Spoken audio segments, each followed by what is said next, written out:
The levees along the lower Mississippi stretch for hundreds of miles, more earthwork than the Great Wall of China. That engineering exists because the river demands it.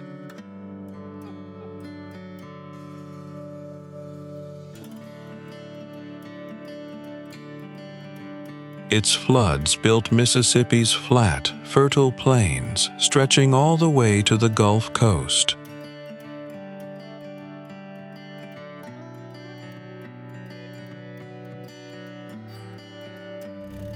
Long before cotton plantations turned this land into an economic powerhouse, Native American societies raised earthen mounds here and traded up and down the same river.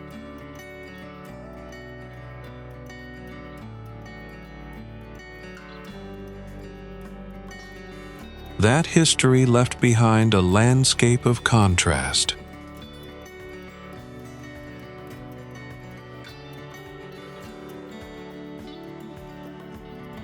Antebellum mansions now sit a short drive from some of the largest military shipyards on the coast.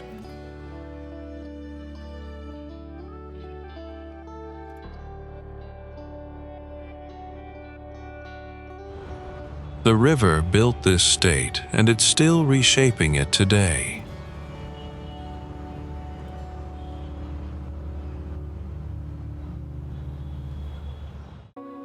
Only 23 columns are still standing.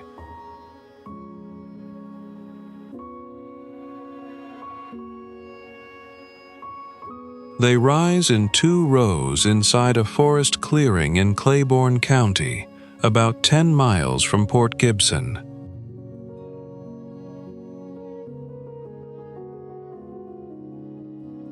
Once they held up the largest antebellum mansion ever built in Mississippi, a Greek Revival house of 17,000 square feet finished in 1861.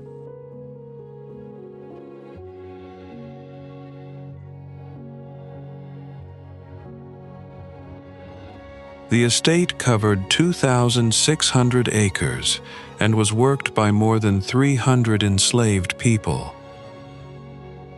Even the ironwork traveled a long way to get there. The staircases and column capitals were cast in St. Louis and shipped down the Mississippi River.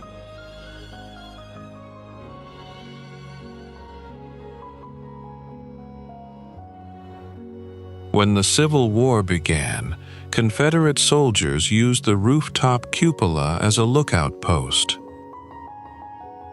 By 1863, Union troops under Grant had taken the property instead, turning the mansion into a field hospital after the fighting at Port Gibson.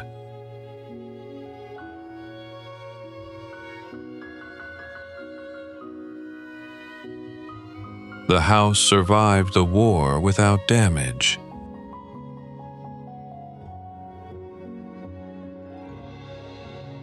Then, on February 17, 1890, it burned to the ground. Everything inside was lost with it: the furniture, the silver, the library, and every photograph or drawing that recorded what the house had looked like. For the next 100 years, nobody could say for certain what Windsor actually looked like. That changed in 1991, when a sketch made by a Union soldier during the war surfaced and gave historians their first real look at the building.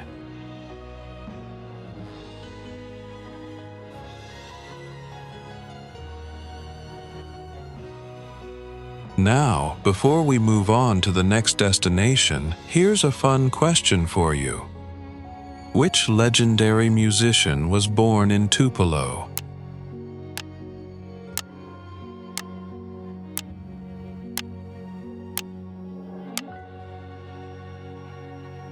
Comment your answer below. The sand on this stretch of Gulf coastline didn't get here on its own.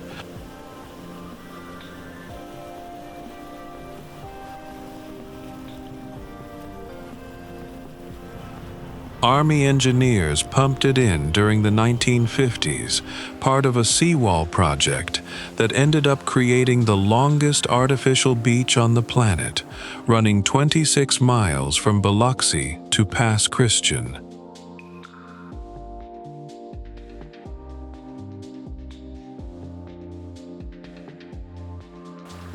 People were drawn to this shoreline long before the sand was ever trucked in.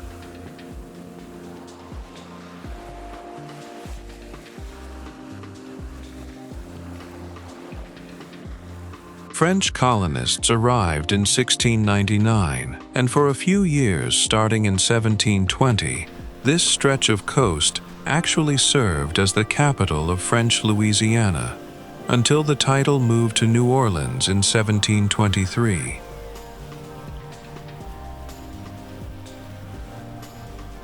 The Biloxi Lighthouse has watched over that beach since 1848, one of the earliest cast-iron lighthouses built anywhere in the South.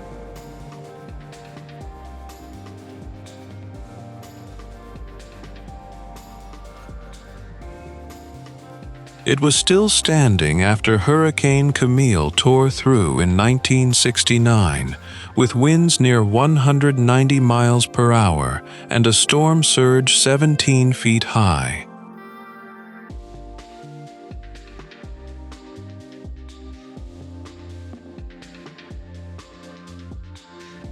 It was still standing after Katrina in 2005, even as a 28-foot surge wiped out casino barges, homes, and businesses along the waterfront.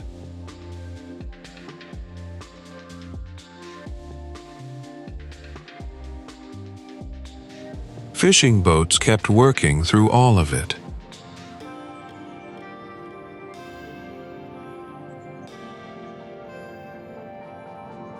The first cannery opened its doors in 1881, and within 40 years, more than 40 seafood plants lined the coast.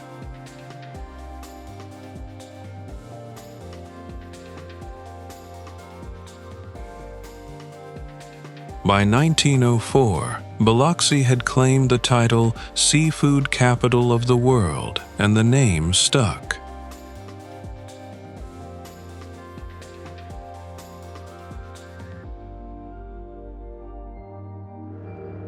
Shrimp boats and charter fishing crews still share the same harbor docks today.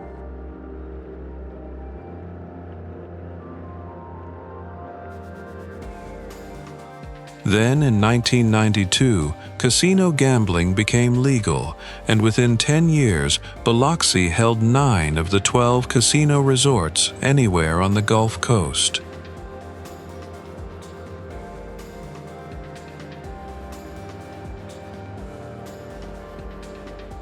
The world is full of amazing places waiting to be discovered.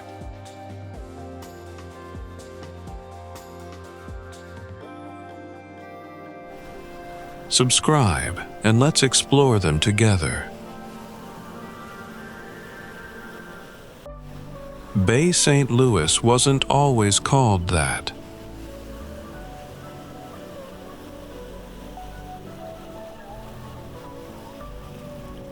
It started out as Shieldsboro in 1818, land granted to a settler named Thomas Shields by the Spanish Crown decades earlier.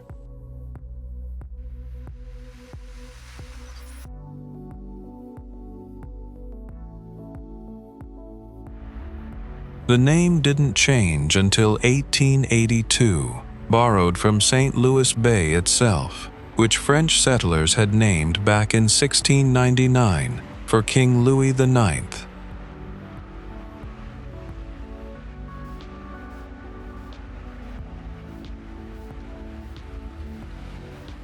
By the 1800s, wealthy plantation owners had turned the town into a resort getaway, a place to escape the heat and the fields for a season.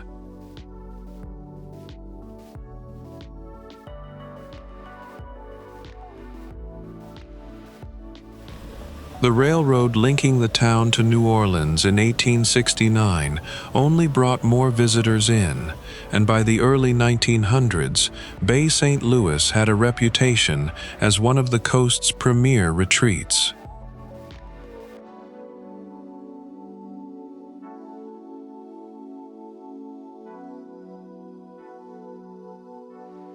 Gambling and casinos carried the local economy through much of the 20th century.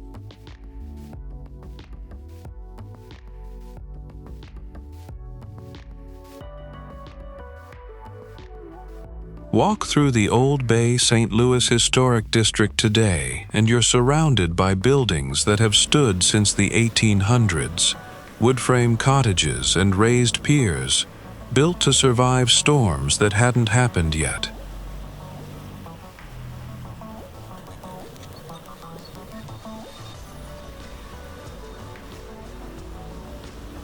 Not all of them made it through 2005.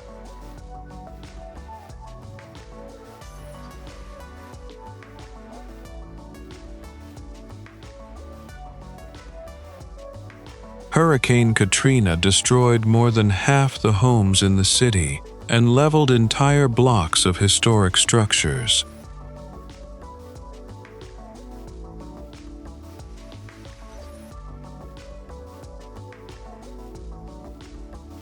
The town rebuilt anyway, one house and one storefront at a time, and it's still a working coastal community today, its history visible on nearly every street.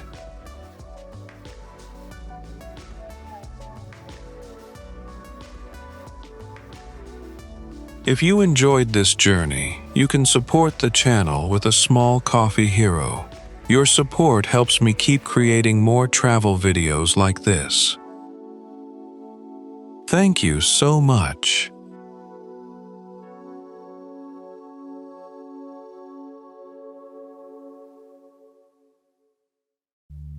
This stretch of Delta farmland outside Greenville was built by the river itself, layered with silt fine enough to hold water and let cotton roots dig deep.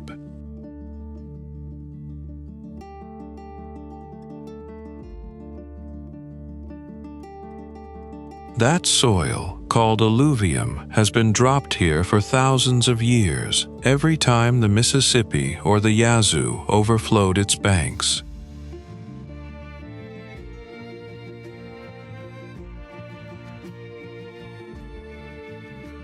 By 1859, Mississippi was producing more cotton than any other state in the country, and land right around Greenville drove a large share of that number.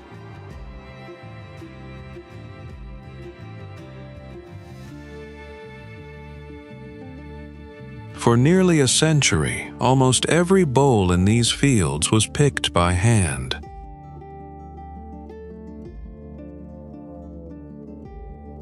That changed in 1944, when a plantation near Clarksdale ran the Delta's first fully mechanized cotton harvest, cutting the cost of picking a bale from about $39 down to around $5.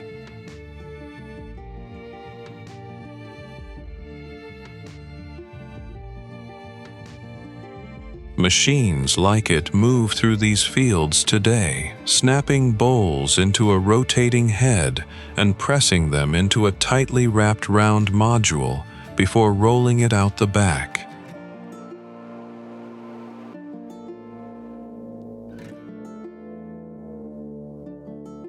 Mechanization emptied these fields of the people who used to work them by hand, and much of the Delta's population left for cities like Chicago and Memphis in the decades that followed.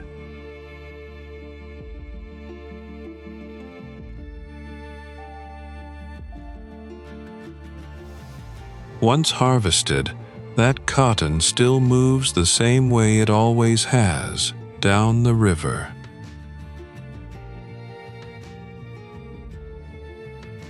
None of that agricultural wealth stopped the river from flooding this land in 1927, burying the Delta underwater for 3 months.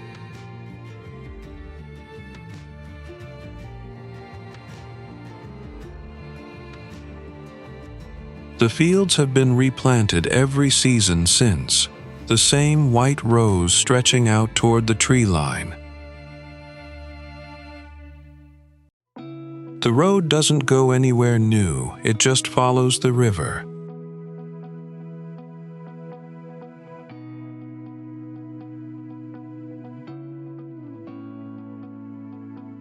The Great River Road traces the Mississippi for close to 3,000 miles, from Lake Itasca in Minnesota down to the Louisiana coast.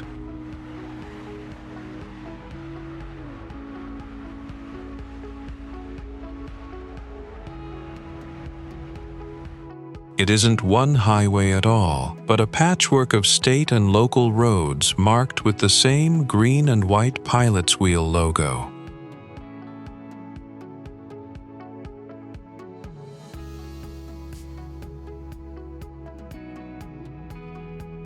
Ten states share the route, and each one adds its own stretch of small towns built around the water.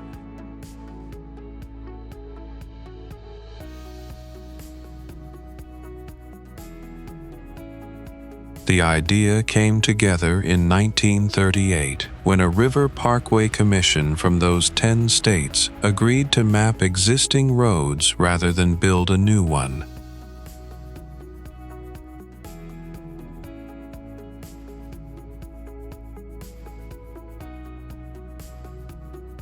It took another 2 decades before every mile of it was marked and drivable.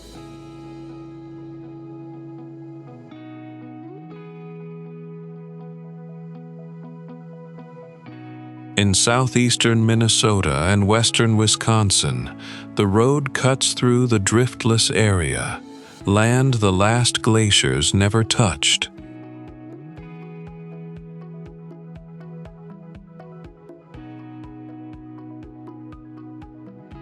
That's why the bluffs here rise 600 feet straight out of the valley instead of flattening into farmland like most of the Midwest.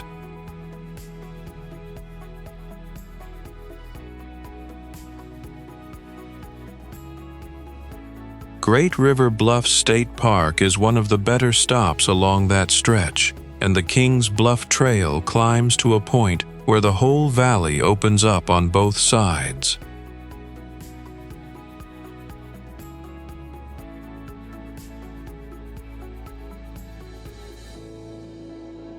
The valley doubles as a migration corridor, so eagles and hawks ride the thermals above the river in the same hour you're standing there.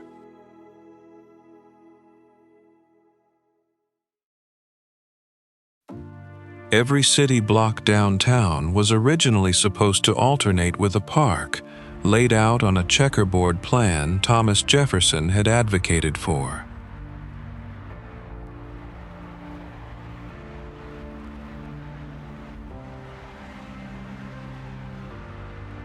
Most of those green squares got built over eventually, but the layout still shapes how downtown Jackson reads today.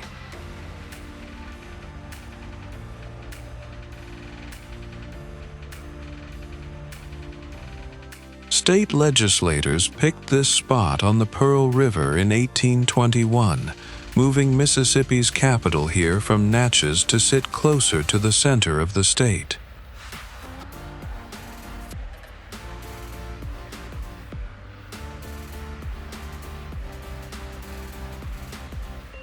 The new capital took its name from Andrew Jackson, fresh off his win at the Battle of New Orleans, and still years away from the presidency.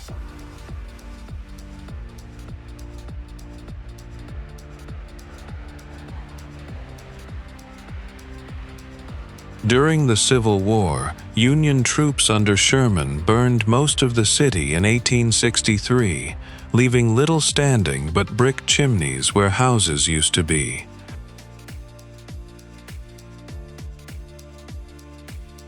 That's where the nickname Chimneyville came from, and it stuck for decades after the war ended.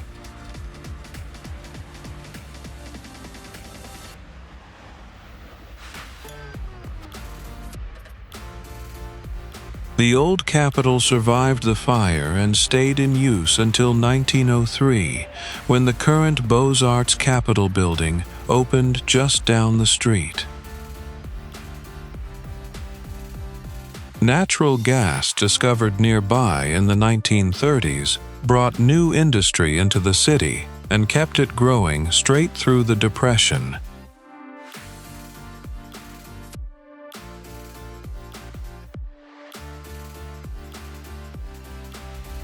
Jackson State University, founded in 1877, is one of the oldest historically black universities in the state and still anchors its own end of the city.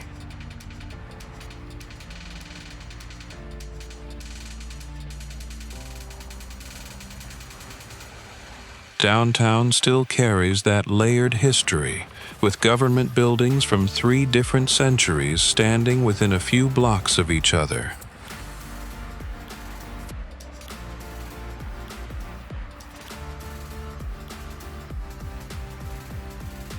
Is Jackson a city you'd love to discover?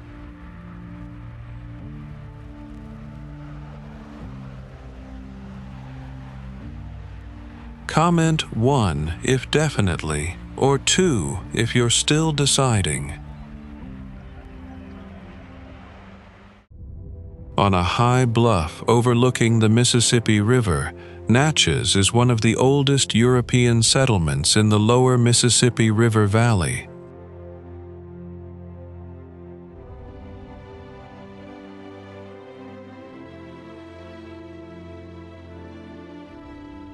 The city was established in 1716 as Fort Rosalie under French colonial rule.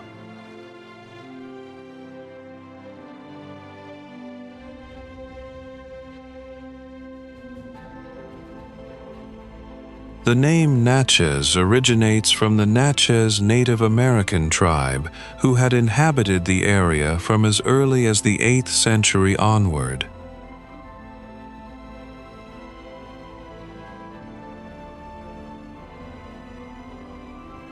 The Natchez people constructed ceremonial mounds, with the grand village of the Natchez serving as their main ceremonial center during the French colonial period.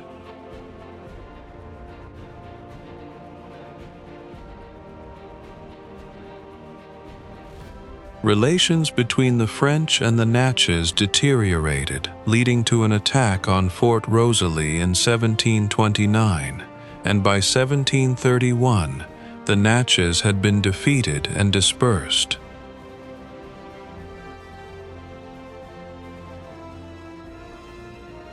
During the 19th century, Natchez's position along the Mississippi River and its fertile lands made it a major center of the Southern Cotton Empire.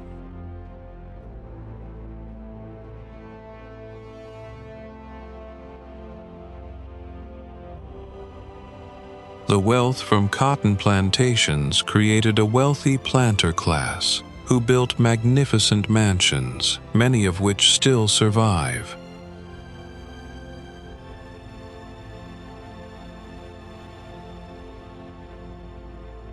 One of the best preserved estate homes is Melrose, an iconic example of Greek Revival architecture from the antebellum period.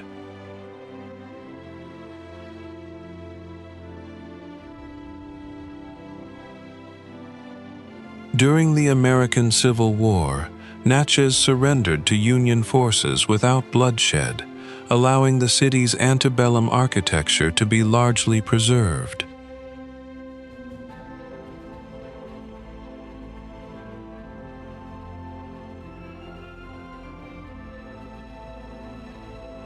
After the war, Natchez's importance as a commercial center declined due to the development of railroads. Natchez is known by the nickname Antebellum Capital of the World and is recognized as a significant historical and cultural destination.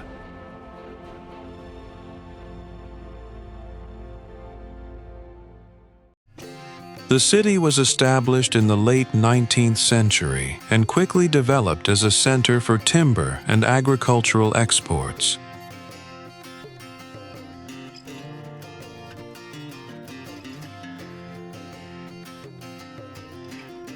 The port of Gulfport was once one of the world's leading exporters of yellow pine lumber, thanks to the abundant forests of southern Mississippi.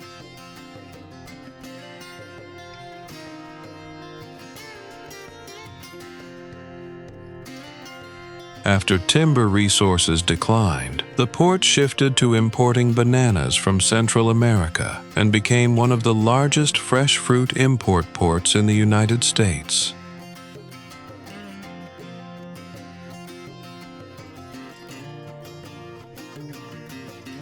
The city has been severely damaged by major hurricanes, including Camille and Katrina, but was rebuilt after each disaster.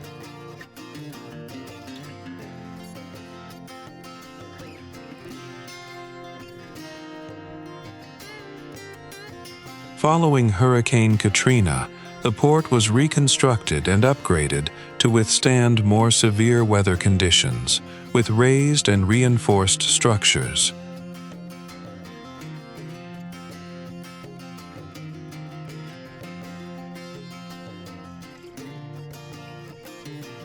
Gulfport is now the second largest city in Mississippi, with a dense population and a growing economy.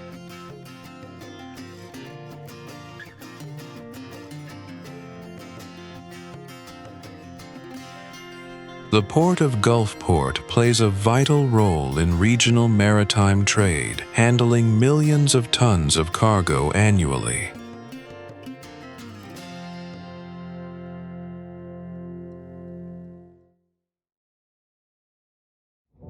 William Hardy chose this exact spot in 1882 because he could see two railroads about to cross here.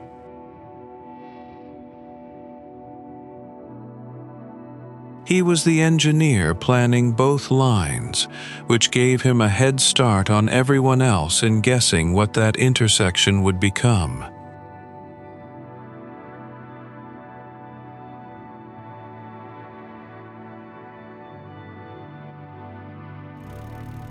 The town rose at the fork of the Leaf and Bowie Rivers and was incorporated 2 years later with about 400 people.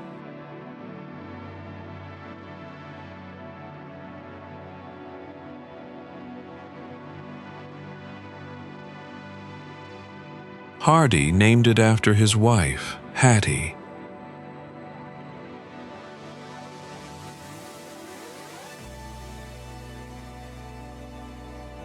The first line reached town in 1884, linking Meridian to New Orleans, and the second followed in 1897, running from Gulfport up to Jackson.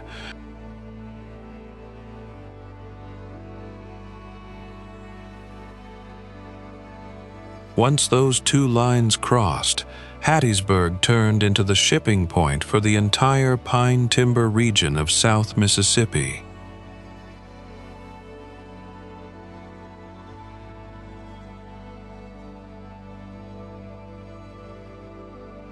Lumber money did the rest, and by 1911, a railroad junction had grown into the fourth largest city in the state.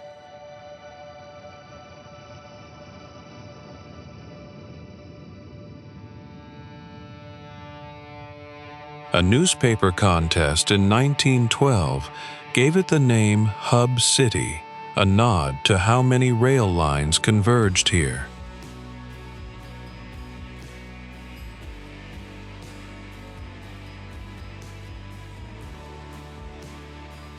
Union Station opened in 1910, built in Italian Renaissance Revival style, and it's still running today as an Amtrak stop, the last one before New Orleans on the daily Crescent Line between New York and the Gulf Coast.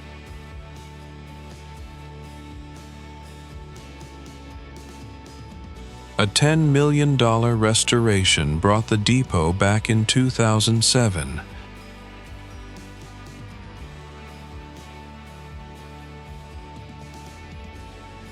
The University of Southern Mississippi opened that same year, 1910, founded first as a teachers' college, and its campus still anchors the southern edge of town.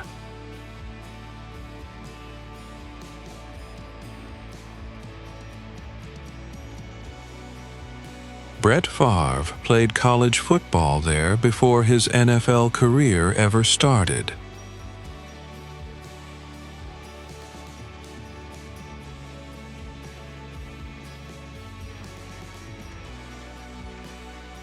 In 1964, Hattiesburg became the largest Freedom Summer site in the state, drawing more than 90 out-of-state volunteers and roughly 3,000 local residents into a voter registration drive that made national news.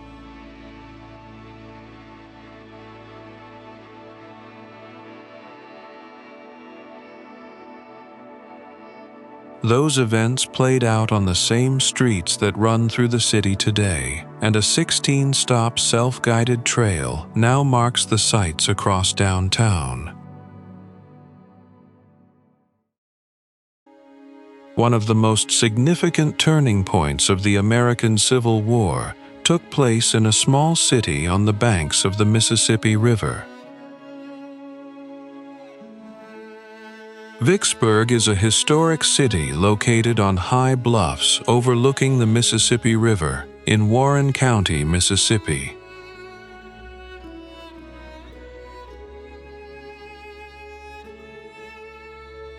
The city was established in 1811 and officially incorporated in 1825.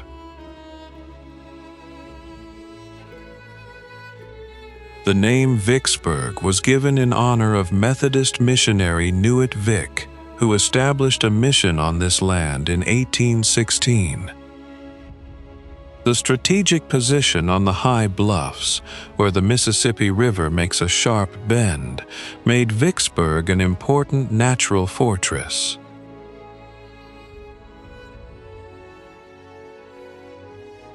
During the American Civil War, the city was one of the last Confederate strongholds still controlling the Mississippi River.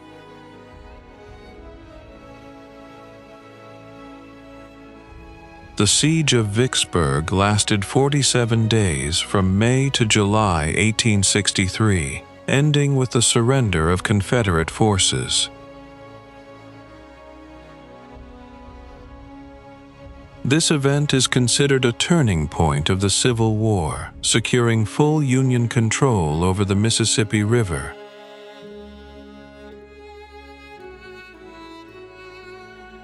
After the war, the Vicksburg National Military Park was established in 1899 to commemorate this historic campaign.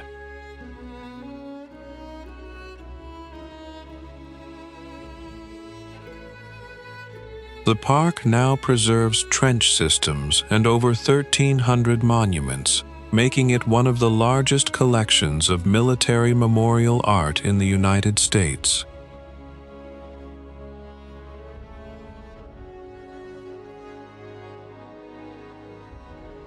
Vicksburg is also notable as the site where Coca-Cola was first bottled in 1894.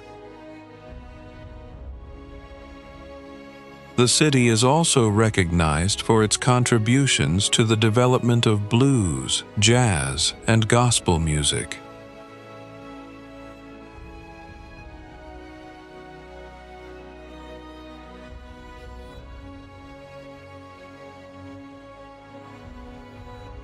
We gather info from many sources.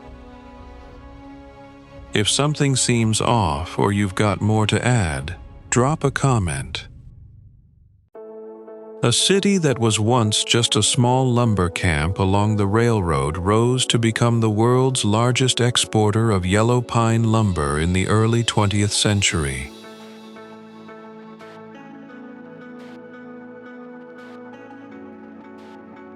Laurel was established in 1882 and named after the wild laurel bushes that grew in the area.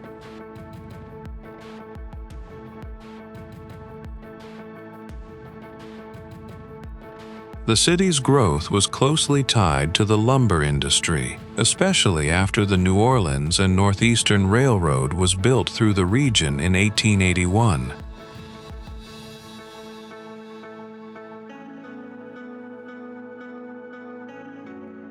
At its peak in the 1920s, Laurel's 4 sawmills could produce 1 million board feet of lumber per day, enough to stretch nearly 300 kilometers.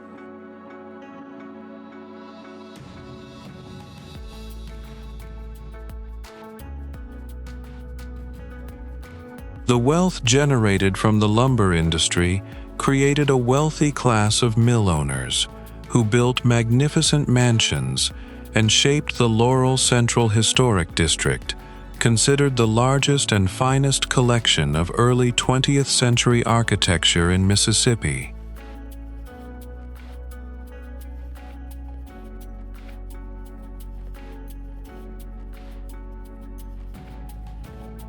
In 1926, William Mason, an associate of Thomas Edison, invented the Masonite process using wood waste, creating a new industry and diversifying the city's economy.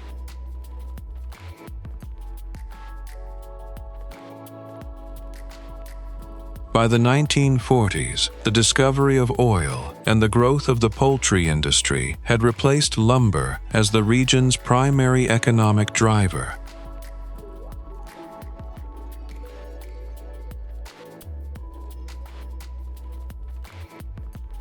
The city is also home to the Loren Rogers Museum of Art, the oldest art museum in Mississippi, established in 1923 by one of the wealthy timber families.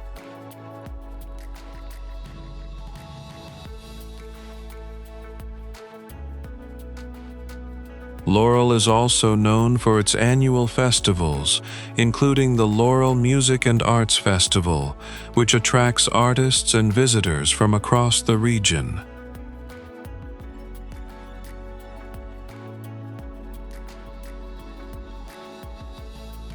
The downtown area still preserves many historic buildings from the city's timber boom era.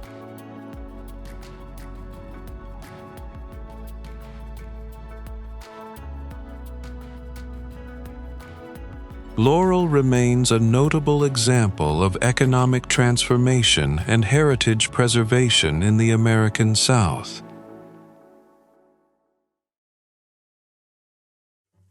Tupelo is a small city located in northeastern Mississippi, best known as the birthplace of the king of rock and roll, Elvis Presley. The city serves as the county seat of Lee County, established in 1860 and officially incorporated in 1870. The area was originally known as Gum Pond, but was later renamed Tupelo, after the local Tupelo trees.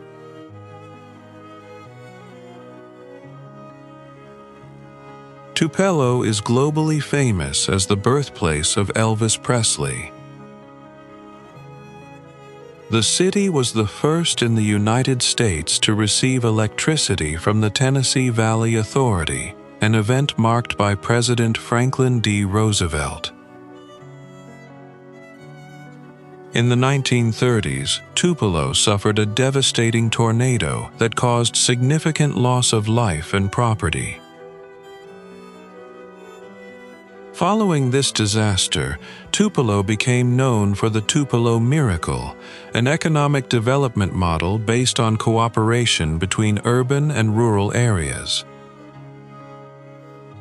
Thanks to this model, Tupelo has received the All-America City Award multiple times. During the American Civil War, the Tupelo area was the site of an important battle, and today, the Tupelo National Battlefield preserves its remnants. Tupelo also serves as the headquarters and starting point of the Natchez Trace Parkway, one of America's most famous heritage routes.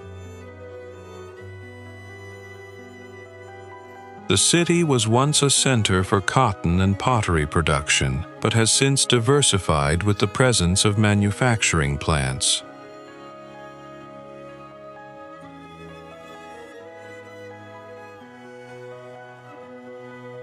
Tupelo remains an important commercial, industrial, and cultural center for northern Mississippi.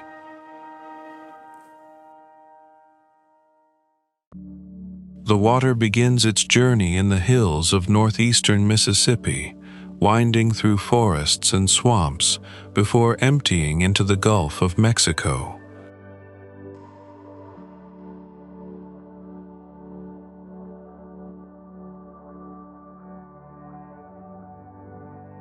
The Pearl River is one of the most important river systems in the state of Mississippi, flowing through the center of the state from northeast to the Gulf.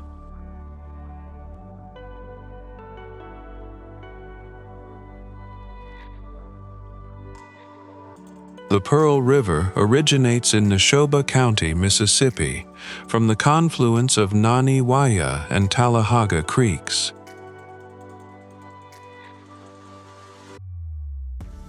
The main channel flows through the capital city of Jackson, Mississippi's largest city, before continuing south into Louisiana.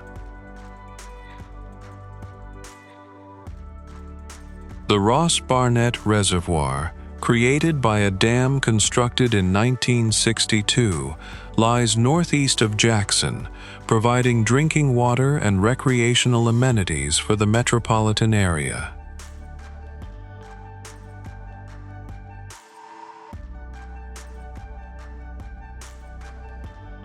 Near its mouth, approximately 50 miles from the Gulf, the Pearl River splits into two distributaries, the East Pearl and West Pearl, separated by the Honey Island Swamp.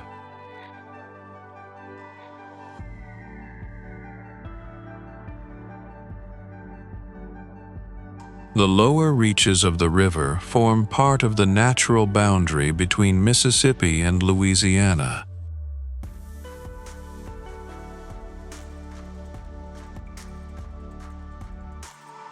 During the 19th century, the Pearl River was an important waterway for steamboats, with its golden era in the 1840s and 1850s, when vessels regularly transported goods from New Orleans up to Jackson.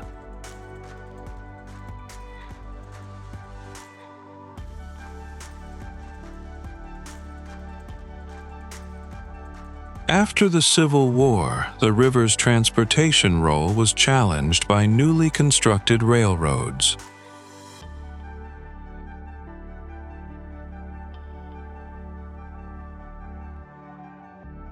The river's estuary creates important marshland environments and is considered one of the most significant remaining natural habitat areas in Louisiana.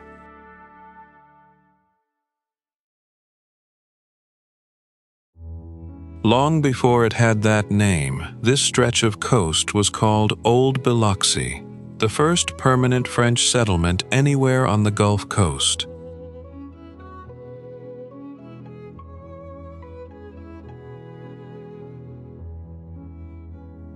The town didn't become Ocean Springs until 1854, renamed after a hotel built to cash in on the mineral springs nearby.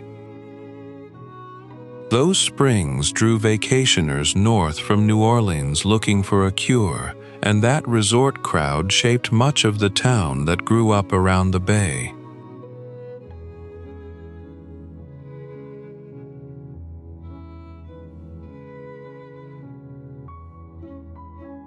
Boats still fill the harbor today, working the same water that first brought French settlers ashore.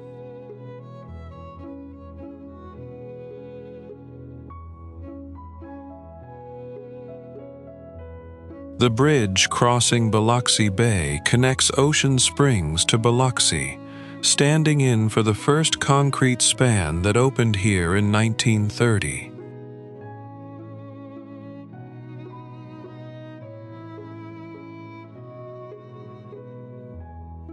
Milo's Point runs along that same shoreline, a stretch of beach locals treat like their own backyard.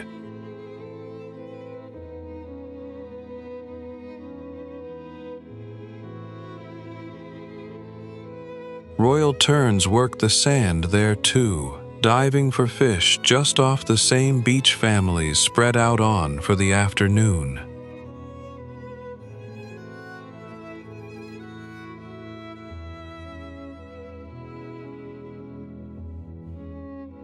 In 1928, a potter named Peter Anderson opened Shearwater Pottery just outside downtown, and his brother Walter's paintings eventually put Ocean Springs on the map as an art town.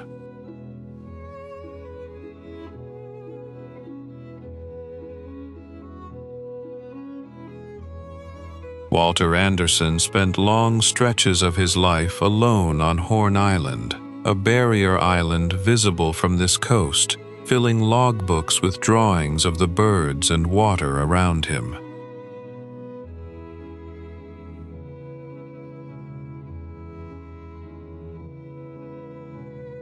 Gulf Island's National Seashore is headquartered here now, protecting the same bayous and barrier islands that once filled his sketchbooks.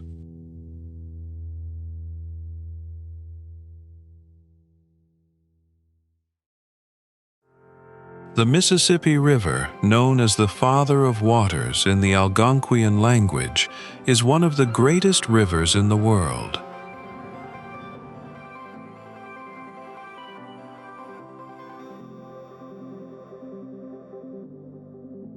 Originating from Lake Itasca, Minnesota, the river flows approximately 2,340 miles through the center of the United States, before emptying into the Gulf of Mexico.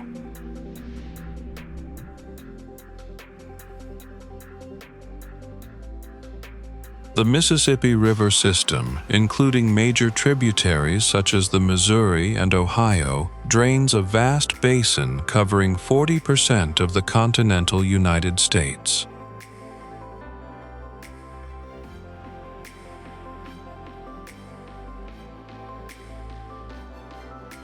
Historically, the Mississippi River was the lifeblood of exploration and territorial expansion.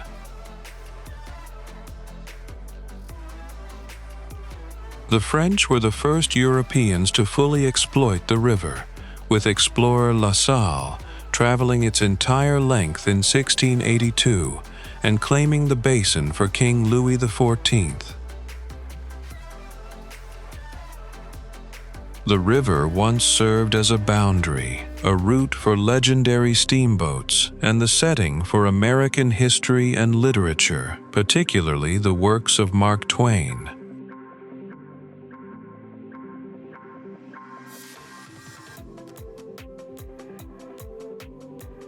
It was also a witness to the Civil War, with the Battle of Vicksburg being one of the most significant turning points.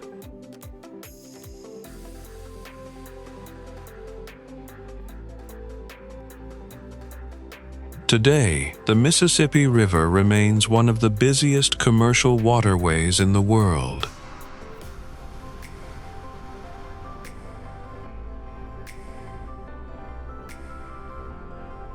It transports approximately 500 million tons of cargo annually, including 60% of U.S. grain exports.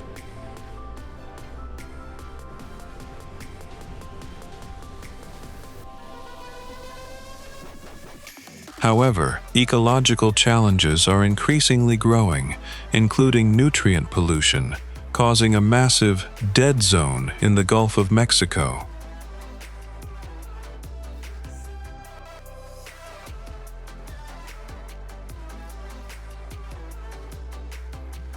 The invasion of non-native aquatic species and the impacts of climate change with severe droughts, all threatening the river's vital role.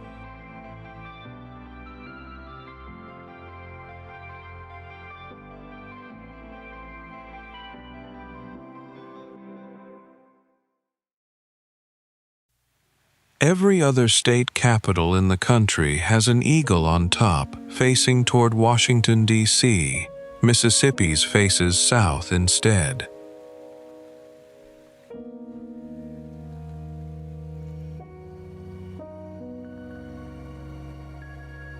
That eagle is solid copper, covered in gold leaf, 8 feet tall and 15 feet wide, and it's been sitting up there since 1903.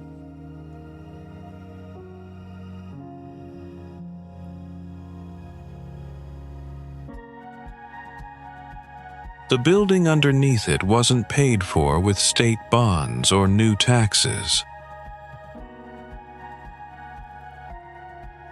Mississippi won a lawsuit against the Illinois Central Railroad over back taxes the company owed, and used that windfall to build the Capitol outright.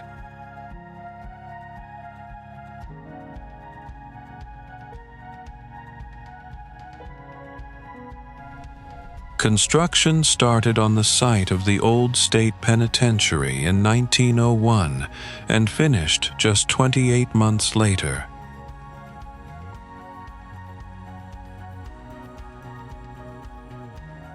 Architect Theodore Link came from St. Louis, chosen out of 14 submissions in a national design contest. Inside, the rotunda rises through white Italian marble trimmed in black Belgian marble, with more than 10 types of marble used throughout the building.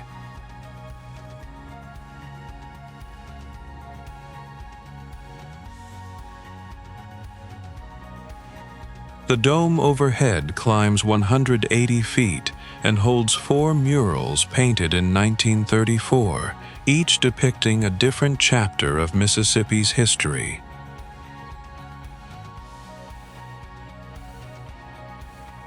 A blindfolded relief sculpture of Lady Justice looks down from above the arches over lawmakers who still work in the building today.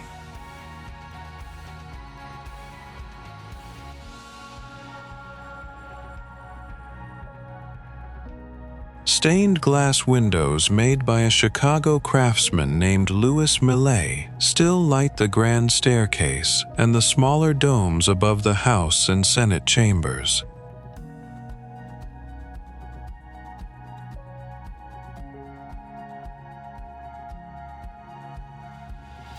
When the Capitol first opened, it held all 3 branches of state government under one roof. The Supreme Court eventually moved across the street, and now only the legislature works here full-time. In 2016, a storm twisted the Eagle out of position, and the state actually called in a National Guard helicopter to set it back facing south again.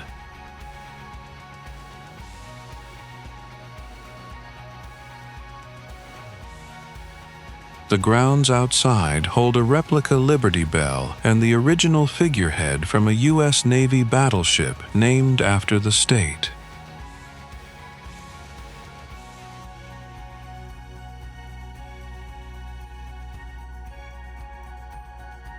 More than a century later, that eagle still sits exactly where Theodore Link put it, facing south over Jackson.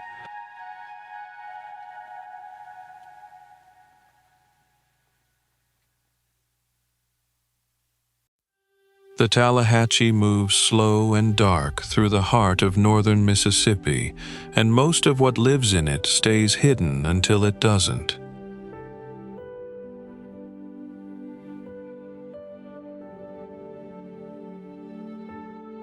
The biggest predator here doesn't swim so much as wait, an alligator gar built more like a fossil than a fish. Its long snout is lined with teeth, and its armored scales have barely changed in tens of millions of years.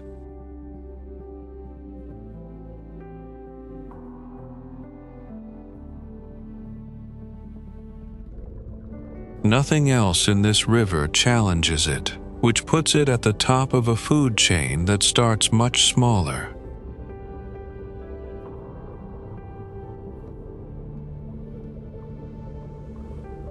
Bluegill sit near the bottom of that chain, moving in loose schools around submerged logs and thick river grass.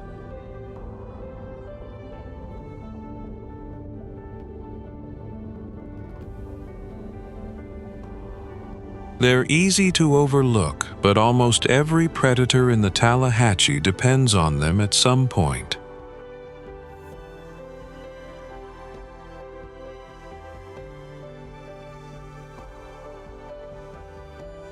Down in the mud, snapping turtles wait for their turn, built to ambush rather than chase. Their jaws close instantly on anything that drifts too close, strong enough to crack straight through shell.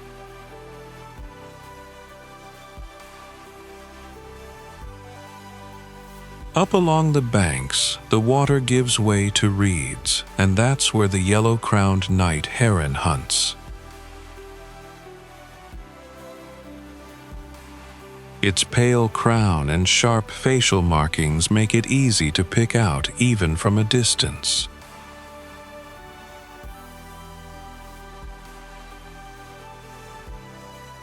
Most herons eat fish, but this one built its whole diet around freshwater crustaceans instead.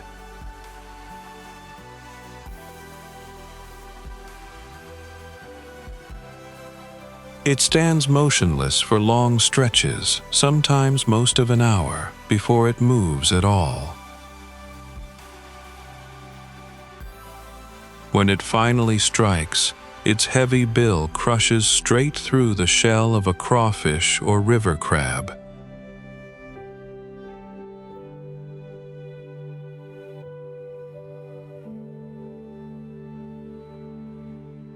Most of that hunting happens right at dusk, when the light drops and the river edge goes quiet.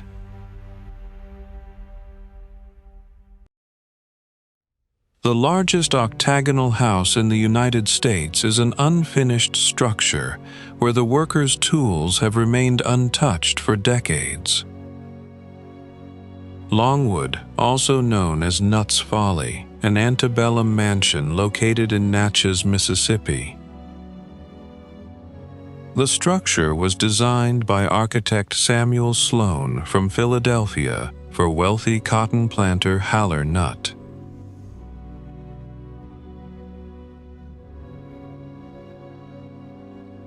Longwood was built in the Oriental Revival style, featuring an onion-shaped dome and Moorish architectural elements. When the American Civil War broke out, the artisans and workers from Philadelphia abandoned the project and returned to the north. Of the many rooms planned, only a few on the basement level were completed for the Nutt family to live in.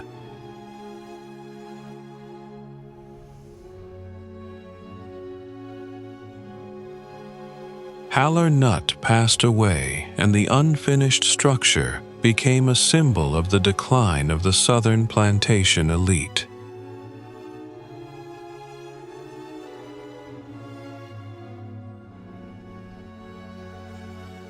Longwood is the largest octagonal house in the United States, surrounded by numerous columns. The house was designated a National Historic Landmark and is now operated as a museum. Mississippi is more than just a river or a state.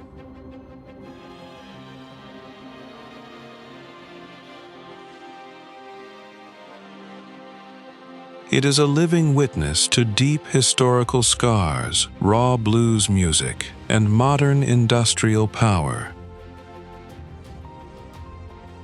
From the old plantations to the massive military shipyards on the coast, this relentless flow has never stopped evolving.